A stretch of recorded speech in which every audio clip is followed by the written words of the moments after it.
এ পল্লী বিদ্যুৎ অফিসের কর্মী কোন মহিলারে বলে কিস্তি দিতে যাইয়ে ধরা খাইছে। বলেন কি?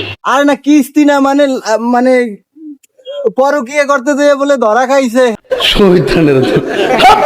হ্যাঁ বলে আবার আমার থানার পাশের থানা ওই যে স্বরূপকাঠিতে না গঠন হয়েছে। আমি এই ভিডিওটা বানাইতাম না যেহেতু এখানে একটা মামলা হয়েছে মামলা। তো আমি ওই বিষয়টা নিয়ে একটু সার্চ মার্চ করলাম, দেখি কি যে না প্রথমত ওই হিন্দু মহিলা রাজি ছিল অপকর্ম করার জন্য, কিন্তু দিন শেষে যে এমনি ওই পল্লী বিদ্যুৎ অফিসের কর্মীর যে এমনি তারে ভোগ করা হয়ে গেছে, ওই মহিলার সাথে কিস্তি দেয়া দিয়ে হয়ে গেছে। হ্যাঁ পর বলে আর ওই মহিলারে বিয়ে হবে না। এটা একটা অপরাধ। আপনিও ঘটনাটা খুইলা কই।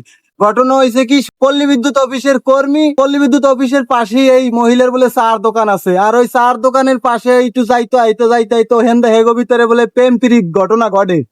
और अभी तो रुको, क्लाइमैक्स अभी बाकी। তো হেন্দা ওই হিন্দু মহিলার বলে এই পল্লী বিদ্যুৎ অফিসের কর্মী বলে তারে বিয়ে করার প্রতিশ্রুতি দিতেছে, মুসলমান বানানোর প্রতিশ্রুতি দিতেছে, দিয়ে ওই ওনারে কিস্তি দিতেছে, ডক করে কিস্তি দিতেছে।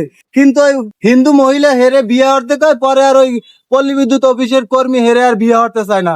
কিন্তু অঘটন ঘটে গেলাইছে, ওই হিন্দু মহিলা হেরে রাস্তার উপরে ধরছে ঢক করে এলাকাবাসীর মাধ্যমে।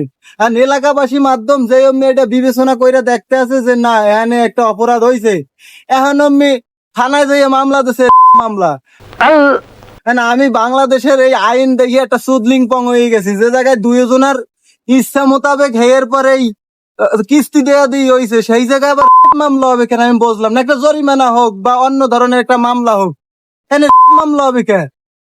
এখানে আবার নিউজ হইতে আছে ধর্ষণ করতে যাইয়া পল্লী বিদ্যুৎ অফিসের কর্মী ধর্ষণ করতে যাইয়া কট, মানে কন সুদলিং পং একটা ব্যাপার সেপার।